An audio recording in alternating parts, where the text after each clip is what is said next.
Hi, everyone. Welcome to, well, the secrets of my success. And there's a few more successful people that I've come across in the last, well, I've known him for about 20 years, but certainly in the last year, sort of astronomical rise in success. But as they say, my overnight success took a lifetime to achieve. I've got Jay Patel, CEO of IMImobile, who, I'll give you a bit of background, London Stock Exchange listed. So there's an exception already. He's an exception in the sense of CEO of a London Stock Exchange listed company. Then got taken over, and the deal just closed, by Cisco for, I think, and Jay, you will correct me if I'm wrong, about £700 million. I'm sure it's all in the public domain. $750, yeah. So, right, there you go. So we're talking what, three quarters of a billion, yeah. Serious money. And we'll talk about what the company does. Now, we've known each other from the Thai days, the Indus Entrepreneurs, where we mentored entrepreneurs. So, Jay, let's catch up on all that. How did you go from that? Because I know you were in venture capital as well, at New Media Spark, or Spark, as it became. Then you became CEO of a PLC. So you sort of done the career trajectory a lot, and a massive exit that a lot of people would dream of. Tell us some of the secrets to that success, Jay. Well, I'm not sure there are any secrets, but no, I did have the luck, and I suppose also the attitude to just working with entrepreneurs. So about 20 odd years ago, left my job in M&A at Warburg's in the city to take a plunge and join a few individuals, a chap called Tom Teichman, who's pretty well known in the venture circles in the UK. And we set up a fund. So that was 20 odd years ago, back in early stage seed businesses in 1999. So we rode the initial dot-com boom and bust, but we stuck with it and made a success of it. IMI was a business we'd invested in 2000, and the two founders, Vish and Bhat, had a vision then of creating intellectual property businesses out of India. So 20 years ago, and even now, arbitrage in labor is done out of lots of places and is probably a relatively straightforward business. But what really caught our imagination was working with entrepreneurs who wanted to create IP and harness Indian engineering talent and exploit that IP globally. So we'd invested in about 2000, 2001. First few years were crazy. As always, businesses nearly go bust. But from about 2004-05 onwards, we've had a steady trajectory. The business grew, and it essentially provides software, cloud software, to large enterprises for them to communicate with their customers. Business grew quite well for the first 7 or 8 years. Along comes the iPhone and smartphones, and virtually every industry is changed by smartphones, and we got involved in what's called enterprise customer communication. And when we were looking for further capital and growth and an exit for early investors, that's really when I got involved. From a day a month to a day a week to 2 days a week to 7 days a week. When Vish wanted to hand the reins over, I was somebody who he handed them over to. And over the last 7 or 8 years, we've grown the business through acquisition and organically pretty well, to the eventual sale to Cisco.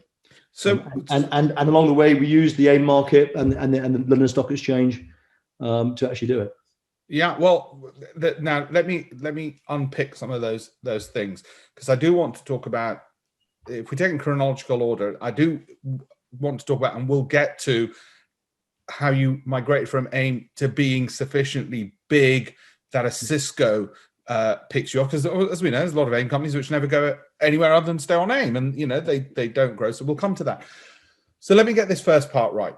You were a venture capital investor in there first, is that right? Yes, you were sitting on the board and then asked to come out. So first of all, I want to ask you, how did you get into venture capital? A lot of people watching this thinking, well, actually, that's an industry I'm interested in, particularly tech VC.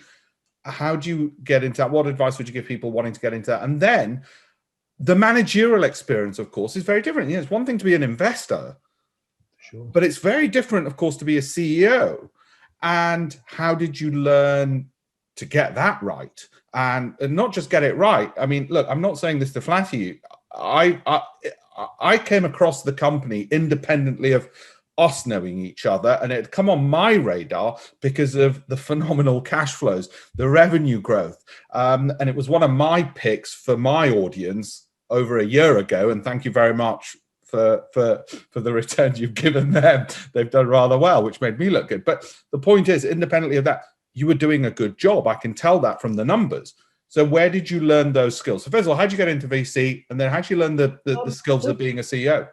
Getting into VC was, I think like any entrepreneurial venture, I mean, your own and any venture, you had to take a risk. And I was 30 years old, single, and working in a big bank, working the 70 or 80 or 90 hours that you hear the analysts working nowadays.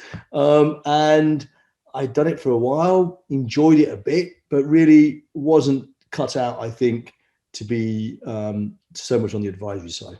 I think that when I started looking at doing something entrepreneurial, it was, the period was the dot-com boom, and I really wanted to get involved in that, and I was prepared to leave a very high-flying job and take a fraction of my salary to help start a business and a fund. And we, in those early days, Tom and the team had invested in lastminute.com, and so we had a bit of momentum, and we grew the funds, and it was just taking the risk. And I've got a bit of a financial background, so that helped, essentially, obviously, filter companies and understand balance sheets and P&Ls and things. And I also wanted to be in technology, so I think it was desire plus taking a risk and just jumping into it.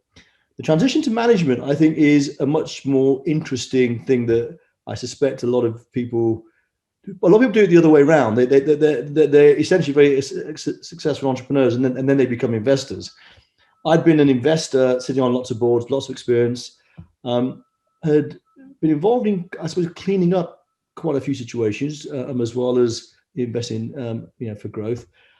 And I think I ultimately just got lucky, I would say.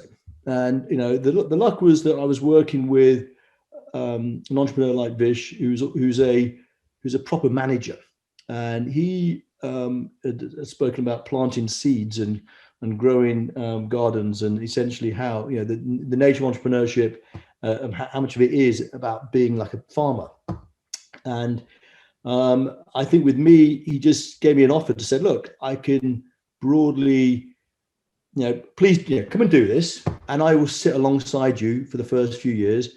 And he told me very clearly that he wasn't looking to hand over because he could not do the job anymore, but because he wanted to be a responsible custodian of a business. And he saw a way to train me on the job as such, and hand over then once he felt I could run the business. So I spent, probably a year or two working alongside somebody who I thought was a very good manager, and learning the job. And I think that's how I got into it. And it was a bit of a shock. I think if anybody in investment worlds or other worlds think they work hard, it's not the same as running a business. And the relentlessness you need to have to run any entity of any size, I think, is something which only comes by doing. And I got very much involved. And I said I was lucky that I met the right mentor. And mentors are critical for making transitions, and I think that's really what helped me. And once I got into it, I think I had a great team of people that also made it much easier. Yeah, well, there's several things that you said there which are critical. I mean, you mentioned luck, and of course there's skill, but I think it's often overlooked, the element of right place, right time. But of course, you had the abilities and the traits and the skills to put yourself in a position where you were going to get lucky because you were, you were good enough that they would pick you. Mentors, like I said, I mentioned Ty already, and people often ask me, how do I get a mentor? Well, it's a case of reaching out very often. It is. And as I say, I know Vish, independently of knowing you, it was purely coincidental. And you're right, he's an exceptional individual. I guess getting that right mentor as well.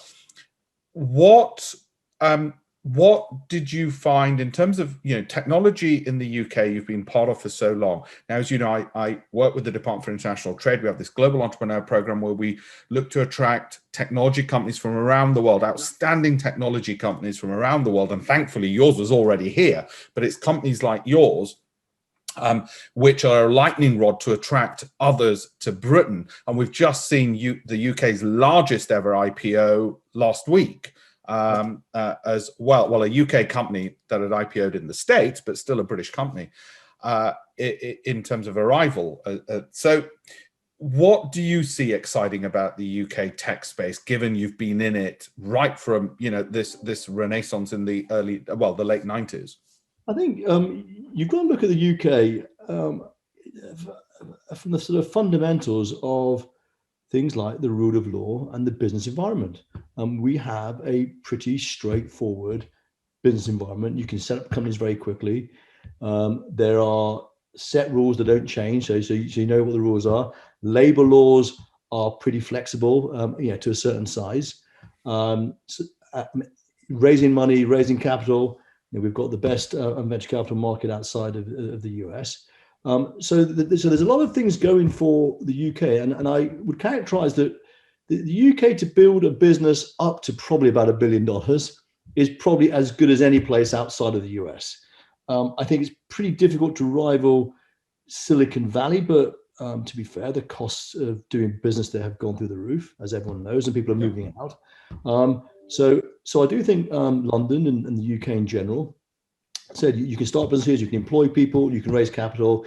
It's a great place for ideas. We've got great scientists, great universities. I mean, it's a great environment in which to start businesses. I think that the key question, one of the questions I suppose, is really, can you really scale to the multi-billion-dollar businesses that you've seen in the US? And I think you're seeing examples with companies like UiPath in Europe. And a few others that have TransferWise, and there's a lot of businesses that now are coming through and being able to scale globally. I think the UK should be the non-US home, or at least the European home for those businesses.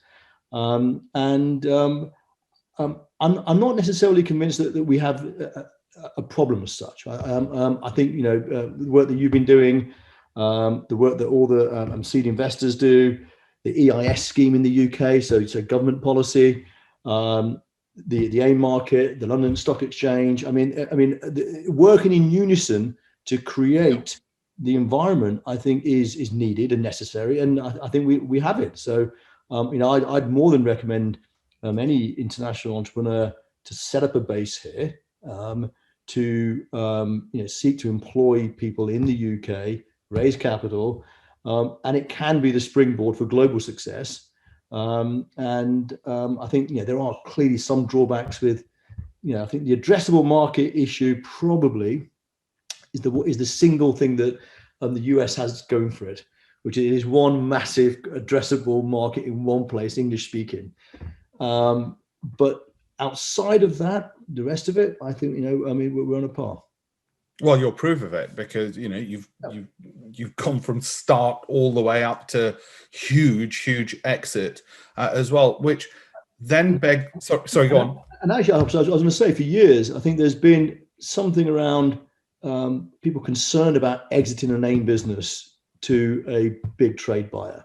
And I've been in the M&A markets. I've worked investing in businesses, selling businesses, and I would say I've had that thought as well as to whether or not we would be able, from AIM, to go into a big global tech giant. I always knew structurally there wasn't a problem, but perception-wise. But I would say that actually, I think if you are good enough, and our big breakthrough was growing the business internationally, and then going to the US and putting some feet on the street in the US, winning some customers in the US. Yeah. And therefore attracted interest. Where we were located, where we were listed, was really a broadly secondary concern to the fact that we were operationally and technically successful in a really large market. Yeah. How did you find that US market entry from the UK? Because obviously that's sometimes a concern for companies that, well, should we be over there or over here? It helps that I've been on the boards of businesses that have failed before. Right. So the fact that it's not the first time I've had to think about doing it and how to do it, I think meant that I was probably a bit smarter and probably a bit less gung ho.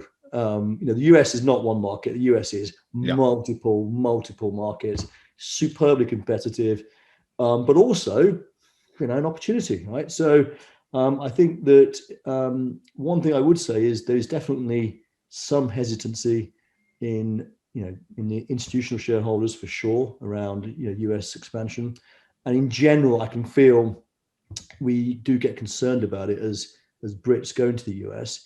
But at the same time, I do think if you just do the basics right, particularly around managing your ambition, just do what you would do in any other. You start slowly, understand the market. So we probably spent a year, maybe even 18 months, with a team of 6 initially, just really iterating, failing, trying, and then we grew, and then we bought some businesses, and then we kind of thought, actually, we really understand this market. And probably by the time the pandemic hit last year, I probably would have said, right, we've got to go big, and I had enough confidence to make a case for going big ourselves. And did you hire locally to understand that market, or did you take your team from here? I definitely had lieutenants from the UK who were our main people on the ground, and obviously we hired locally. But I think there's nothing to get away from the fact that you need your main people to give you that first insight. And I would say placing Brits who want to, people who your salespeople who want to be in another place, they'll work out the country faster than you work out how to read different Americans. Right. So you relocated a few of those people over there. Is that right? Yeah, correct. And even now, I've got people over there, who are people who've worked in IMI for 10 years, 12 years, who are happy to relocate and just and they've had great career opportunity. But it's also meant that people who you already have an affinity with and trust their judgment are your eyes and ears on the ground. Yeah. Well, there's two things there. One is, I feel that after all these years of speaking to Vish and emailing back and forth because we'd lost contact, I've been calling the company by the wrong name. And Vish is too classy to have ever corrected me, because I kept saying IMI, as in the Italian bank. You call it IMI, it doesn't matter. Now call it Cisco, so it's fine. Well, now call it, part of Cisco.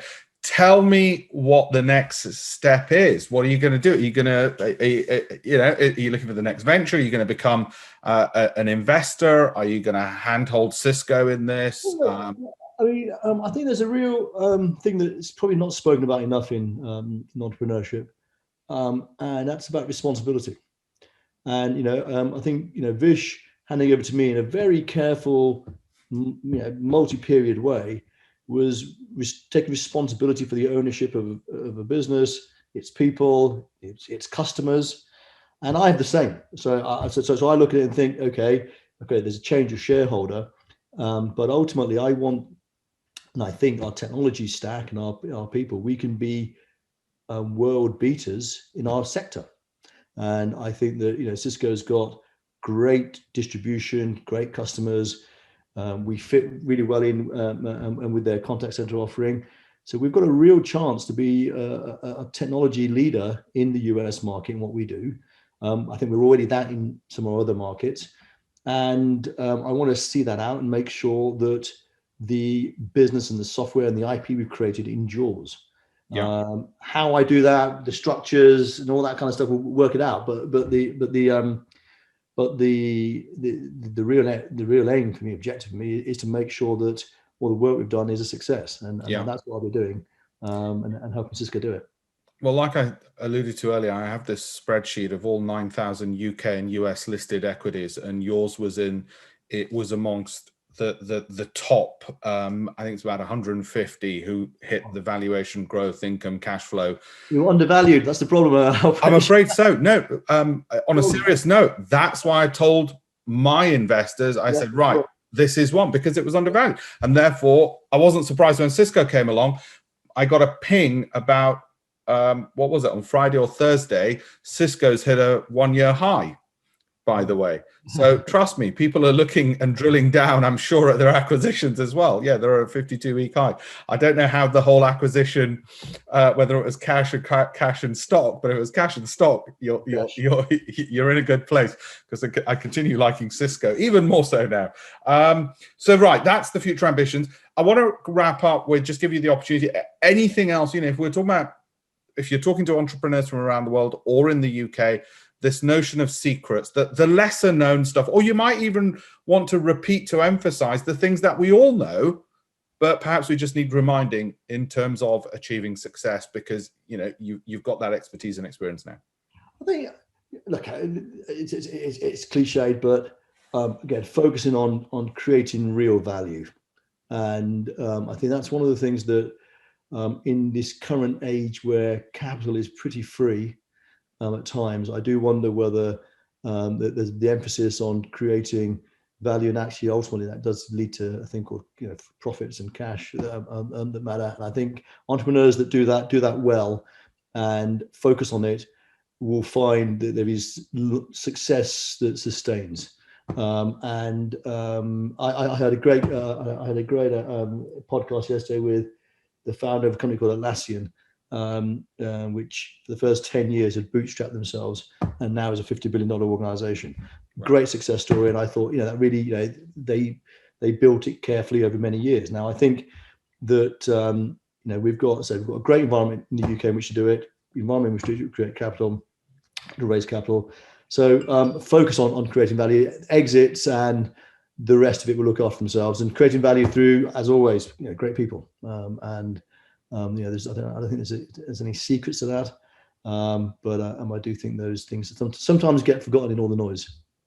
I think you're absolutely right. I think that probably is the secret, that get rid of the noise and go back to the first principles, the core principles, which you've clearly stuck to, and it's particularly, and I've seen this quite a few of my friends, and I'm going to add you to that list, over the last 20 years, from the ones that we met, yes, in the founding days of Taiwan, we all sat around those tables and those events. We've got Fisker Automotive, Geeta, one of our charter members. Now they've just done their SPAC at 2 billion. Wow. Part of our sort of cohort, Asif and Powerboats, yeah. And Anand Berman, they exited out of Dabba, and I don't know how many billions that ended up being. And of course, through all of this, it's not the cash part. That, of course, that's one measure of success, but it's something you mentioned earlier with Vish, that notion of custodianship, of responsibility. And of course, the cash will then take care of itself. And I think that ethical element of it, that morality, and I know Vish well enough to know your description, really rings true, because there is that element. I mean, throughout all my conversations with him, it had been that element of developing the business, and it's clear from what you're saying. And ultimately developing people. I think one of the things that if I look back now and I look at what I'm actually going to be pretty proud of is the number of people's careers that you've kind of brought along. Yeah. And that they've, obviously it's great to have success as well with it, but how much they've learned during the period also is something that I'm sure they'll at some point thank me for. Thank you. Well, thank you, Jay, and very excited to have reconnected, but also to continue following the successes you are going to have here on forward as well. So thanks for taking the time for this. I know Department for International Trade will be delighted to have yet another successful tech company out of the UK. So thank you on behalf of my colleagues there as well. And we're going to make sure that we promote this far and wide as well. Great. Jay, thank you so much for your time. Thank you. Great. Cheers.